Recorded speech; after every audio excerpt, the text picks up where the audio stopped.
اپنی تکلیف کی اور درد کی شدت کو بیان نہیں کر سکتی. اور میں جب اس آیت کا اس عورت کے حوالے سے اس تناظر میں دیکھ رہا تھا جس کی انتڑیاں صرف اکٹھی ہوئی ہیں اور وہ اس قدر اذیت میں ہے اور جس کی انتڑیاں ابلے, وہ کتنی تکلیف پہ ہوگا, کتنا اسے دکھ ہوگا اور کس قدر تکلیف کا منظر ہوگا اور کس قدر مشکل میں مبتلا ہوگا. عزیزو, بائبل مقدس بیان کرتی ہے کہ اب جسم کے اندر بھی طوفان برپا ہے اور کیونکہ ہڈیاں جل رہی ہیں, اندر سے انتڑیاں ابل رہی ہیں اور دل گھاس کی طرح جھلس گیا ہے اور سکن جلس کر جل کر گرتی جاتی ہے, کس قدر جسم کے باہر بھی اور جسم کے اندر بھی دکھ اور تکلیف ہے اور مرض بڑھتے ہی جاتے ہیں. کئی امراض ہو گئے اور عزیزو, کلام مقدس میں صرف یہی نہیں بلکہ جب ہم زبور 31واں اور اس کی 9ویں آیت پڑھتے ہیں, دیکھیں میرے ساتھ زبور 31واں اور اس کی 9ویں آیت میں یوں لکھا ہے, اے خداوند مجھ پر رحم کر کیونکہ میں مصیبت میں ہوں, میری آنکھ بلکہ میری جان اور میرا جسم سب رنج کے مارے گلے جاتے ہیں. کلام مقدس میں اب انسان جب بہت شدت تکلیف اختیار کرتی ہے اور دوائیاں کچھ نہیں کر پاتی, حکیم بے بس نظر آتے ہیں اور ماہرین امراض بالکل بے بس نظر آتے ہیں, تو اب انسان خدا سے فریاد کرتا ہے جیسے زبور 31واں اور اس کی 9ویں آیت, اے خداوند مجھ پر رحم کر کیونکہ میں مصیبت میں ہوں, میری آنکھ بلکہ میری جان اور میرا جسم سب رنج کے مارے گلے جاتے ہیں. اب کلام مقدس میں ہم دیکھتے ہیں اب آنکھ جو جسم کا نور ہے, اب آنکھ بھی اس تکلیف میں مبتلا ہے. میری آنکھ بلکہ میری جان, نہ صرف آنکھ بلکہ جان اور بحیثیت مجموعی میرا جسم سب رنج کے مارے گلے جاتے ہیں. اب جب انتڑیاں ابل رہی ہوں اور ہڈیاں چل رہی ہوں اور دل آگ کی طرح جھلس چکا ہو یا جھلس رہا ہو اور پھر سکن کالی ہو کر گر رہی ہو, تو ایسی صورتحال میں پورا جسم ہی متاثر ہوتا ہے اور پورا جسم رنج میں مبتلا ہوتا ہے. لیکن میرا جسم سب رنج کے مارے گلے جاتے ہیں. گلے جاتے سے مراد ڈیزولو ہوتے چلے جاتے ہیں, اپنا وجود کھو رہے ہیں اور اب بے وجودی کی طرف یعنی وجود سے بے وجودی کی طرف. اور یہ صورتحال انتہائی گمبھیر, انتہائی دکھ اور مصیبت کی صورتحال ہے. اب اس صورتحال میں وہ انسان جو دوائیوں پر اور میڈیسن پر اور ڈاکٹر پر بھروسہ کرتا ہے اور وہ اپروچ کرتا ہے اور ڈاکٹر سے یا ماہرین سے وہ ادویات لیتا ہے اور ان کے پرسکرپشن کو یوز کرتا ہے اور دوائیاں لیتا ہے اور آرام نہیں آتا, پھر وہ خدا کی طرف رجوع کرتا ہے کہ خداوند میں مصیبت میں ہوں, اے خداوند مجھ پر رحم کر کیونکہ میں مصیبت میں ہوں, میری آنکھ بلکہ میری جان اور میرا جسم سب رنج کے مارے گلے جاتے ہیں. اور پھر انسان اس صورتحال کے تناظر میں اپنی زندگی پر غور کرتا ہے کہ اس کا غم کس نوعیت کا ہے اور اس کا غم کیسا ہے, اور پھر وہ اپنے غم پر نظر کرتا ہے, اپنے جسم کے مختلف اعضاء پر غور کرتا ہے اور وہ موازنہ کرتا ہے اپنے غم کا دوسرے لوگوں کے ساتھ. آئیے میرے ساتھ دیکھیے نوح پہلا باب اور اس کی 12ویں آیت. نوح پہلا باب 12ویں آیت میں لکھا ہے، اے سب آنے جانے والوں، کیا تمہارے نزدیک یہ کچھ نہیں؟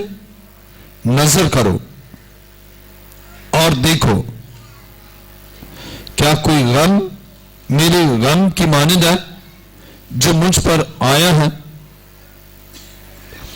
جسے خداوند نے اپنے قہر شدید کے وقت نازل کیا.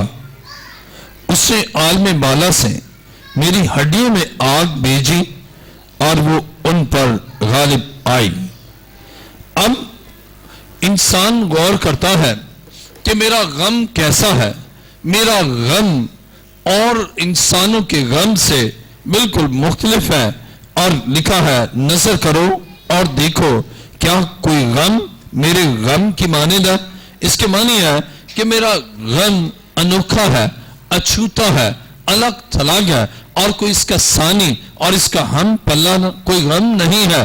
اور جب آپ اس سچویشن کا ادراک حاصل کرتے ہیں، پھر آپ خدا کے اس پلان کو دیکھتے ہیں کہ اس کا آپ کے لیے منصوبہ کیا تھا اور آپ نے کیا کیا، اور پھر آپ جانتے ہیں آپ کی نافرمانی کے سبب، آپ کی حکم عدولی کے سبب، آئین شکنی کے سبب اور قانون شکنی کے سبب سے یہ دکھ اور مصیبت آپ کی زندگی میں آئی. اور ہڈیوں میں جو آگ آئی، یہ آگ کہیں اور سے نہیں بلکہ نوح پہلا باب اور اس کی 13ویں آیت میں لکھا ہے، اس نے عالم بالا سے میری ہڈیوں نے آگ بھیجی اور وہ ان پر غالب آئی. اب انسان سوچتا ہے کہ یہ آگ کہاں سے آئی، یہ آگ کہاں سے لگی اور کیا سبب ہے، میرے جسم میں یہ دکھ اور یہ تکلیف کیوں ہے، اور یہ کہاں سے آئی اور کیسے آئی اور کس نے بھیجی. اور جب وہ غور کرتا ہے اور پھر وہ جان لیتا ہے کہ یہ آگ آسمان سے آئی ہے، عالم بالا سے آئی ہے، لیکن یہ آگ روح کی آگ نہیں ہے جو انسان کو تقویت دے، یہ آگ روح القدس کی آگ نہیں ہے جو انسانی ہڈیوں کو تازگی بخشے، یہ روح القدس کی آگ نہیں ہے جو گوشت کو اور تر و تازہ کرے، یہ روح القدس کی آگ نہیں ہے جو سکن کو اور شادابی اور شگفتگی بخشے اور رانائی بخشے، بلکہ یہ آگ وہ آگ ہے جو جلانے والی آگ ہے، یہ وہ آگ ہے جو تباہی کا سبب ہے، یہ وہ آگ ہے جو برباد کرنے کا باعث ہے. اور یہ آگ گناہ کے سبب، یہ آگ نافرمانی کے سبب، یہ آگ حکم عدولی کے سبب سے آتی ہے. اور جب انسان اس کا ادراک حاصل کرتا ہے اور جب جان لیتا ہے کہ یہ آگ میری نافرمانی کے سبب سے آئی ہے، پھر وہ محسوس کرتا ہے کہ جس نے آگ بھیجی ہے صرف وہی اب میری ہڈیوں کو بھی تقویت دے سکتا ہے، وہی میری ہڈیوں کو وہ بہتر کر سکتا ہے. لیکن اگر آپ نے یہ ادراک حاصل نہیں کیا، آپ ہڈیوں کی تازگی کے لیے کتنا بھی پھل کھائیں اور کتنے بھی سپلیمنٹ لیں اور کتنا بورنویٹا پئیں، آپ کی ہڈیاں تر و تازہ نہیں ہوں گی، بلکہ وہ آگ آئے گی اور آگ جلاتی ہی جائے گی. آپ روز بروز نحیف اور کمزور ہوتے ہی چلے جائیں گے، اور روز بروز آپ کمزوری کی طرف اور پھر آپ موت کی طرف اور بیماریوں سے دبے ہوئے سسکتے ہوئے زندگی گزار کر دار فانی سے کوچ کر جاتے ہیں. اس لیے کہ آپ نے سمجھا ہی نہیں کہ یہ آگ کہاں سے آئی. لیکن جب آپ یہ جان لیتے ہیں کہ یہ آگ عالم بالا سے اب یرمیہ نوح کر رہا ہے کہ یہ آگ آئی ہے، تو یہ اس آگ کو کسی دشمن نے نہیں لگایا، بلکہ یہ آگ خدا نے لگائی ہے ہڈیوں کے اندر. اور جب ہڈیاں جلتی ہیں تو پھر انتڑیاں بھی ابلتی ہیں، اور جب انتڑیاں ابلتی ہیں تو دل جھلس جاتا ہے. گوشت، ابھی ہم نے پڑھا زبور نویس کہتا ہے میرا گوشت ہڈیوں کے ساتھ جا لگا. اس کے معنی ہے کہ گوشت ہی ڈیزالو ہو گیا. کتنی دکھ اور شدت ہے غم کی. اور اسی لیے تو وہ کہتا ہے میرا غم ایسا غم ہے. نوح پہلا باپ اس کی 12ویں آیت، اے سب آنے جانے والوں، کیا تمہارے نزدیک یہ کچھ نہیں؟ نظر کرو اور دیکھو کیا کوئی غم میرے غم کی مانند ہے جو مجھ پر آیا ہے. غم جو مجھ پر آیا ہے، کیا یہ غم کم غم ہے کہ جسم کا ہر ایک آرگن جل رہا ہے، ہر ایک جسم کا نظام ابتری کا شکار ہے اور جسم رنج میں مبتلا ہے اور جسم دکھ اور تکلیف اور اذیت میں مبتلا ہے. اور اس غم سے آنکھ بیٹھی چلی جاتی ہے. دیکھیں زبور چھٹا اس کی 7ویں آیت، زبور چھٹا اور اس کی 7ویں آیت کو پڑھیں گے. خدا کے کلام مقدس میں زبور نویس بیان کرتا ہے، زبور چھٹا اور اس کی 7ویں آیت، میری آنکھ غم کے مارے بیٹھی جاتی ہے اور میرے سب مخالفوں کے سبب سے دھندلانے لگی. اے سب بدکرداروں میرے پاس سے دور ہو، کیونکہ خداوند نے میرے رونے کی آواز سن لی ہے. اب جو بڑا کام، اب آنکھ جو ہے غم کے مارے بیٹھی چلی جاتی ہے. غم آنکھوں کو بھی دھندلا کر دیتا ہے اور کلام خدا میں اب وہ سمجھ گیا کہ اگر کوئی میرے دکھ کو دور کر سکتا ہے تو وہ صرف شافی اعظم، طبیب اعظم، خدا کا بیٹا یسوع مسیح ہے. اس لیے اب وہ بدکرداروں کو کہتا ہے کہ میرے پاس سے چلے جاؤ. دیکھیں زبور چھٹا اور اس کی 8ویں آیت میں لکھا ہے، اے سب بدکرداروں میرے پاس سے دور ہو، کیونکہ خداوند نے میرے رونے کی آواز سن لی ہے.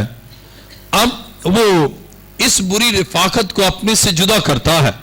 کہتا ہے بدکرداروں مجھ سے دور ہو جاؤ. پہلے بدکرداروں کے ساتھ ہے، اسی رفاقت میں ہے، ان کے ساتھ میل جول ہے، ان کی طرح کے کام ہے اور ان کا وہ دوست اور ان کا رفاقت میں رہنے والا ہے. لیکن جب یہ تکلیف آئی اور اس سے جان لیا عالم بالا سے یہ آگ میرے جسم میں آئی ہے اور میری بدکرداری کے سبب سے ہے اور اس غلط رفاقت کے سبب سے ہے. آج بہت سے لوگ اپنی غلط رفاقت کے سبب سے اور برے دوستوں کے سبب سے، بری سہیلیوں کے سبب سے اور برے ماحول کے سبب سے، خدا سے جدائی کے سبب سے خدا سے رفاقت نہیں اور بدکرداروں سے رفاقت ہے. اور ایسی صورتحال میں پھر جسم میں بیماریاں، پھر جسم کے نظام ہائے جسم میں پھر بیماریاں عود کر آتی ہیں. اور انسان جب یہ ادراک حاصل کرتا ہے، اسے یہ سمجھ حاصل ہو جاتی ہے، اسے یہ فہم حاصل ہو جاتا ہے کہ میری رفاقت درست لوگوں کے ساتھ نہیں اور میں خدا سے جدا رہا، اور میری رفاقت ایسے لوگوں کے ساتھ جو گناہ میں نافرمانی میں زندگی گزارتے. پھر وہ انہیں کہتا ہے کہ اب بدکرداروں مجھ سے دور ہو جاؤ، میں اب تم سے الگ ہوں، اب میں تمہاری رفاقت کو چھوڑتا ہوں، اب میں صرف اپنے خدا کی رفاقت اور خدا کے مقدسین کی رفاقت میں آنا چاہتا ہوں. اور جب آپ کی نشے والوں سے رفاقت، بدکرداروں سے رفاقت اور برے اور دروغ گو لوگوں سے رفاقت ٹوٹتی ہے، وہاں سے آپ کی زندگی میں تازگی اور آپ کی زندگی میں شفا کا کام ہونا شروع ہوتا ہے. بہت سے لوگ بری رفاقت کو نہیں چھوڑتے. کئی دفعہ ایسی رفاقت، کئی دفعہ ایسی روحانی رفاقت بھی جو خدا سے نام نہاد روحانی ہوتے ہیں, رسمی عبادت کرتے ہیں اور ایسی رفاقت میں رہتے ہیں, لیکن جب انہیں شعور حاصل ہوتا ہے کہ ایسی رفاقت چاہیے جو انائنٹڈ لوگوں کی ہو, ایسے ممسوؤں کے ساتھ, ایسے بندگان خدا کے ساتھ اور ایسے خدا سے ڈرنے والے لوگوں کے ساتھ رفاقت کرنا ہے, اور پھر وہ خدا کی رفاقت میں پیش قدمی کرتا ہے اور آگے بڑھتا چلا جاتا ہے, اور بیماریاں اس سے ہٹتی چلی جاتی ہیں, اس لیے کہ وہ انیشیٹو لیتا ہے. کیا بد کردارو مجھ سے دور ہو جاؤ. اب یہاں ول پاور, اب اس میں قوت ارادہ پیدا ہوا یا قوت ارادی پیدا ہوئی, اور وہ اب ان دوستوں کو اور ان گناہوں کو جو اس کے دوست ہیں اور ان ناراسیوں کو جن کے ساتھ اس کی طویل عرصے سے رفاقت ہے, اب وہ انہیں برملا کہتا ہے کہ مجھ سے دور ہو جاؤ, اس لیے کہ اب میں نے جان لیا کہ میرے گناہ کے باعث, میری بدی کے باعث یہ ساری تکلیف مجھ پر آئی, اس لیے اب مجھ سے دور ہو جاؤ. اور جب آپ خداوند کی رفاقت میں آتے ہیں, بری رفاقت کو چھوڑ دیتے ہیں, تو پھر صحت کا نقطہ آغاز ہوتا ہے, صحت مندی کی طرف, کامل تندرستی کی طرف, شفا کی طرف آپ پیش قدمی کرتے ہیں. دیکھیں زبور 38واں اور اس کی 10ویں آیت.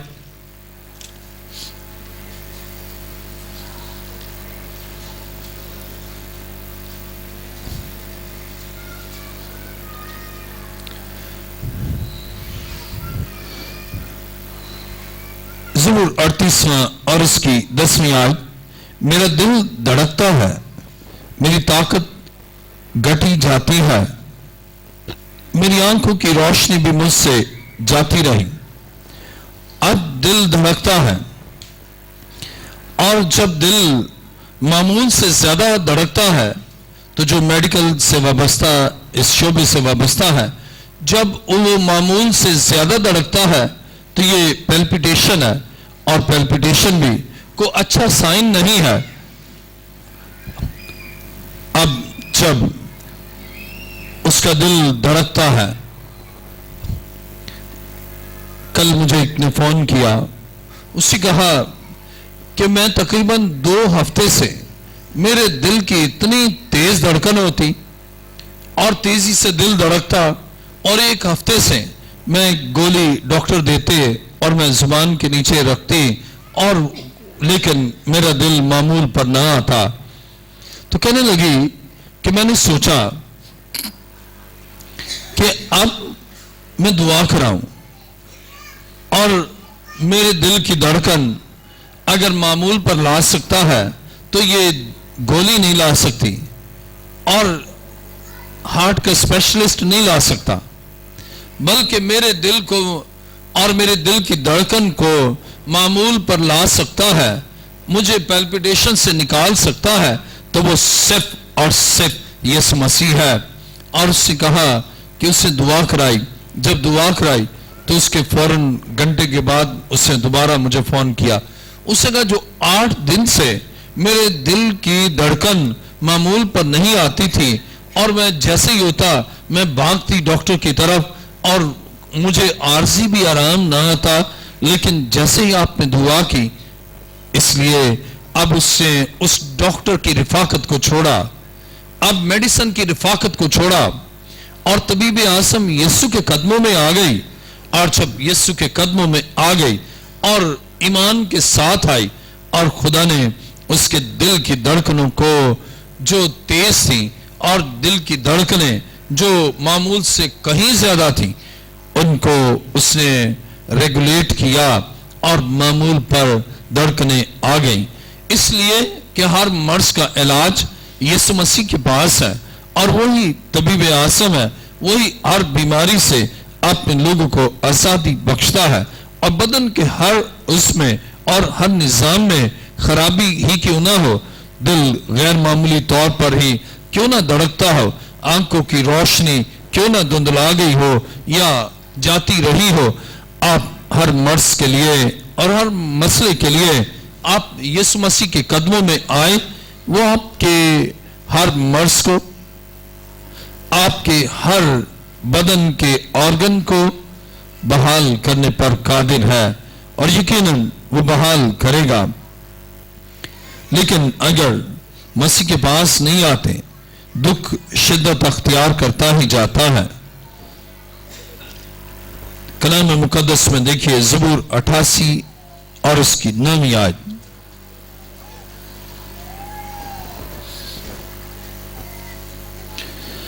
کلام مقدس میں لکھا ہے, میری آنکھ دکھ سے دھندلا چلی, اے خداوند میں نے ہر روز تجھ سے دعا کی ہے, میں نے اپنے ہاتھ تیری طرف پھیلائے ہیں. اب ہر روز خدا سے دعا کریں. گویا معمول زندگی بدل گیا. ہر روز دعا, ہر روز کلام سنیں, ہر روز اس کی اطاعت کریں.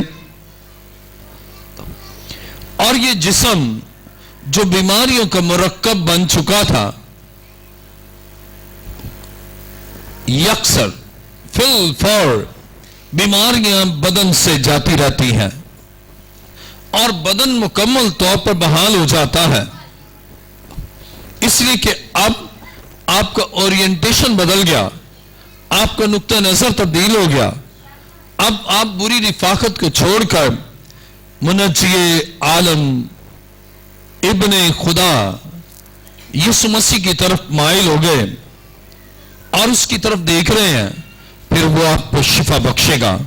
عزیزو, مجھے اسکن کینسر تھا.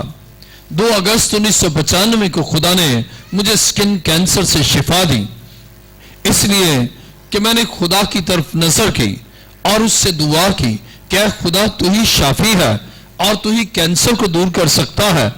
اور خدا نے میرے بدن سے کینسر کو دور کر دیا.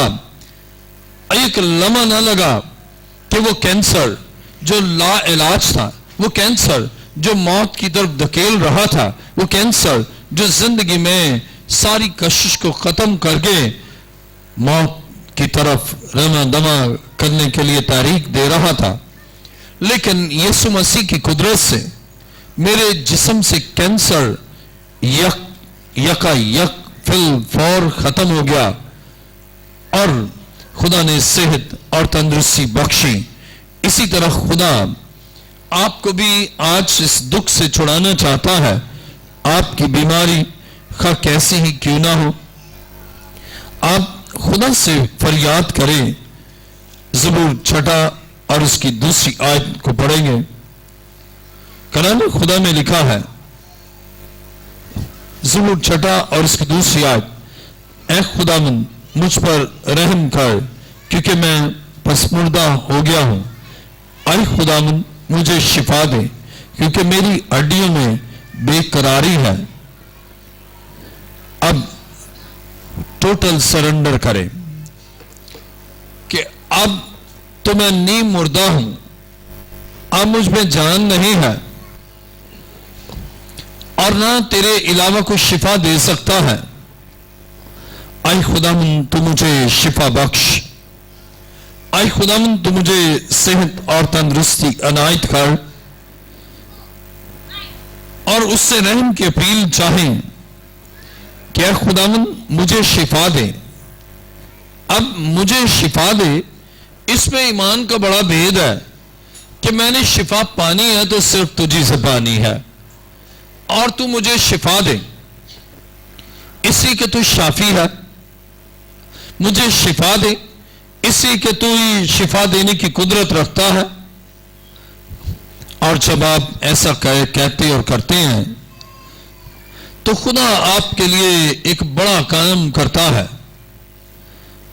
وہ آپ کے لیے شفا کو نازل کرتا ہے, آپ کے دکھ کو دور کر کے آپ کے بدن کو اپنے جلال کے لیے اپنا اعلی کار بنا لے گا.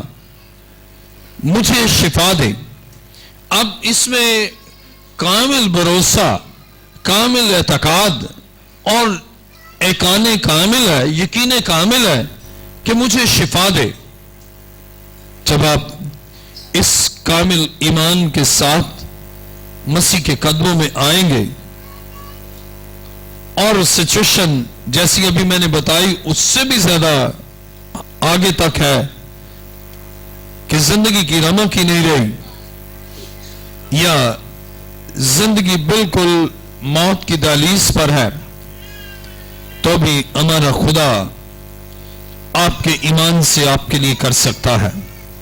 مثال دیکھیے متی رسول کی انجیل 9 باب، متی کی انجیل 9 باب 18ویں آیت سے پڑھیں گے۔ متی 9 باب 18ویں آیت، وہ ان سے یہ باتیں کہہ ہی رہا تھا کہ دیکھو ایک سردار نے آ کر اسے سجدہ کیا اور کہا میری بیٹی ابھی مری ہے، لیکن تو چل کر اپنا ہاتھ اس پر رکھ تو وہ زندہ ہو جائے گی۔ اب غور کریں کتنا بڑا ایمان ہے، سردار کے ایمان پر غور کریں۔ متی 9 باب 18ویں آیت، وہ ان سے یہ باتیں کہہ ہی رہا تھا کہ دیکھو ایک سردار نے آ کر اسے سجدہ کیا اور کہا میری بیٹی ابھی مری ہے، لیکن تو چل کر اپنا ہاتھ اس پر رکھ تو وہ زندہ ہو جائے گی۔ ابھی مری ہے۔ اب وہ سوچتا کہ اب تو اس کی کوئی امید نہیں، لیکن اس کے ایمان پر غور کرے کس قدر پختہ ایمان ہے کہ اگر تو اس پر ہاتھ رکھے گا تو وہ زندہ ہو جائے گی۔ اگر آپ کے ہڈیوں میں آگ آئی ہے اور ہڈیاں جل رہی ہیں، آپ کا گوشت ہڈیوں سے لگ چکا ہے یا کھال گر رہی ہے اور دل گھاس کی طرح جلس گیا ہے، انتڑیاں ابل رہی ہیں، تو بھی یسوع مسیح آپ کے لیے کام کر سکتا۔ اور اس کے لیے آپ کا ایمان، اب اس شخص کا ایمان دیکھیں، یہ کہتا ہے میری بیٹی ابھی مری ہے، بس تو چل اور بس اس پر ہاتھ رکھ اور میری بیٹی زندہ ہو جائے گی۔ یہ تو انتڑیوں کے ابلنے سے بہت آگے کی بات ہے، ہڈیوں کے جلنے سے بھی زیادہ دور کی بات ہے کہ وہ ابھی مری ہے، لیکن آپ تو زندہ ہیں، آپ تو چلتے پھرتے ہیں، آپ حرکات و سکنات کرتے ہیں، آپ گفتار اور سمعی قوتوں کے ساتھ، بصری اور سمعی قوتوں کے ساتھ ہیں، سنتے بھی ہیں، دیکھتے بھی ہیں۔ اور آپ جب ایمان کے ساتھ منجی عالم ابن خدا کے پاس آ جاتے ہیں تو وہ آپ کے لیے قدرت کاملہ سے، آپ کی توقع سے بڑھ کر، آپ کے ایمان سے بھی بڑھ کر معجزانہ قدرت کے ساتھ وہ کام کر سکتا ہے۔ اب یہ شخص کتنا بڑا ایمان ہے۔ آج المیہ یہ ہے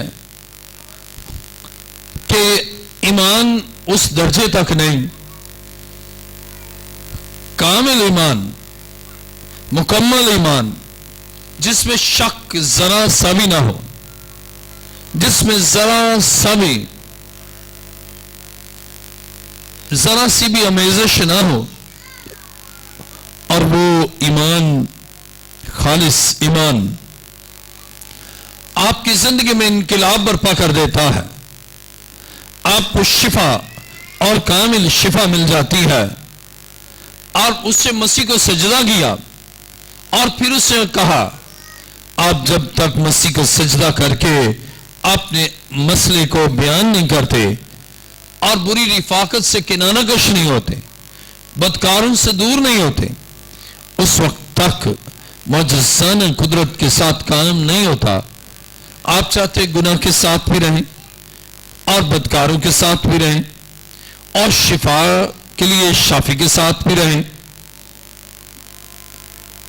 منجی چاہتا ہے, شافی چاہتا ہے, بس آپ اسی پر ایمان رکھیں اور اسی پر بھروسہ رکھیں. اور جب آپ ایسا کریں گے وہ آج ہی بلکہ ابھی اور اسی وقت آپ کے بدن کو کامل شفا دے گا, آپ کے جسم کو توانائی بخشے گا. آپ کے بدن سے بیماری جہاں بھی ہے اس بیماری کو اپنے بڑے جلال سے آپ کی زندگی سے دور کرے گا. آئیے میرے ساتھ دیکھیں متی کی انجیل 9 باب اور اس کی 27ویں آیت. جب یسوع وہاں سے آگے بڑھا تو 2 اندھے اس کے پیچھے یہ پکارتے ہوئے چلے کہ ابن داؤد ہم پر رحم کر. جب وہ گھر میں پہنچا تو وہ اندھے اس کے پاس آئے اور یسوع نے ان سے کہا کیا تم کو اعتقاد ہے کہ میں یہ کر سکتا ہوں؟ انہوں نے اس سے کہا ہاں خدا بند. اب اعتقاد کا ایکسپریشن چاہیے, ایمان کا اظہار چاہیے. مسیح کو پتا یہ اندھے میرے پیچھے آئے ہیں تو ایمان سے آئے ہیں. ان سے سوال کیا کہ تم کو اعتقاد ہے کہ میں یہ کر سکتا ہوں؟ کئی دفعہ ہم ایمان رکھتے ہیں لیکن اس کا اظہار نہیں کرتے, ایکسپریس نہیں کرتے, بیان نہیں کرتے. اور جب آپ ایمان کا اظہار کریں گے نا تو بدروں کے قبضے سے رہائی پائیں گے. ایمان کا اظہار کریں گے تو لا علاج مرض سے آپ رہائی پائیں گے اور خداوند آپ کو شفا دے گا.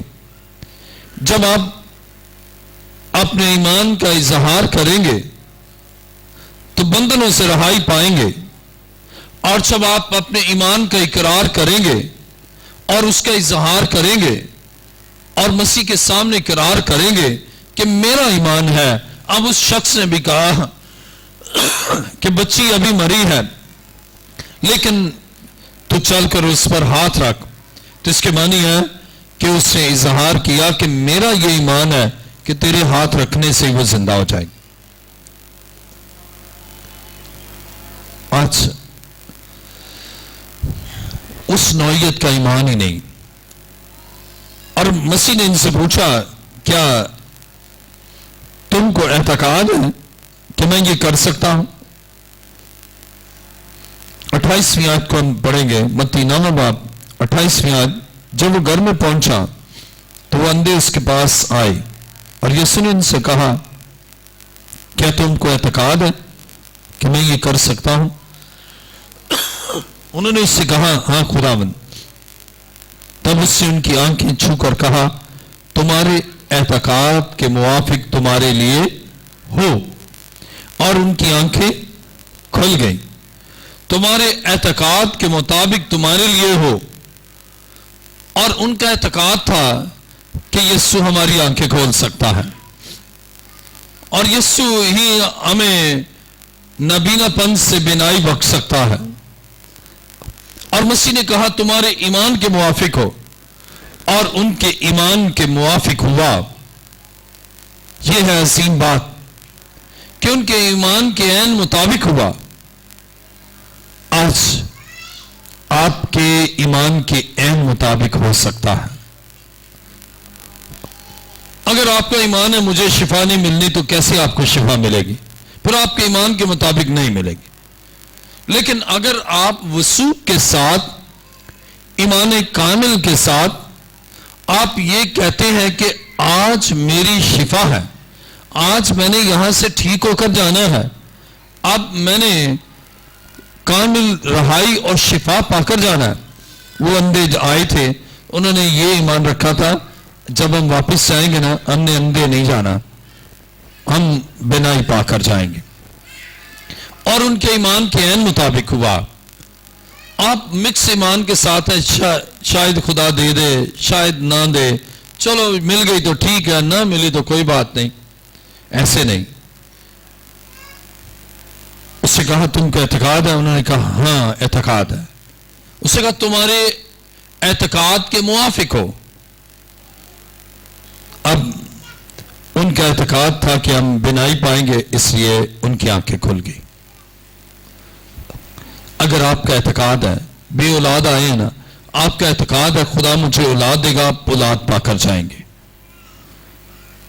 اگر آپ بدرگرفتہ ہیں, آپ کا اعتقاد ہے خداوند مجھے آج رہائی دے گا, آپ بری روح کے قبضے سے رہائی پا کر جائیں گے.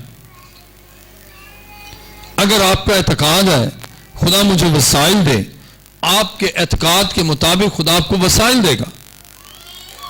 اگر آپ کا اعتقاد ہے خدا مجھے سرفرازی دے, خدا آپ کے اعتقاد کے مطابق سرفرازی دے گا. عزیزو, آج آپ کے اعتقاد کے عین مطابق خدا آپ کے لیے کام کرنا چاہتا ہے. دیکھیں میرے ساتھ مرکز کی انجیل 10واں باب,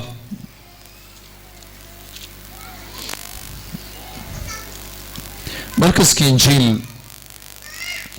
10واں باب 46ویں آیت سے پڑھیں گے.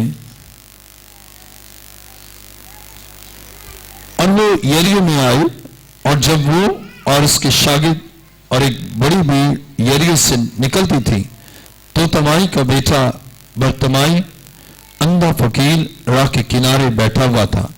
اور یہ سن کر کے یسوع ناصری ہے چلا چلا کر کہنے لگا, اے ابن داؤد, آئے یسوع مجھ پر رحم کر.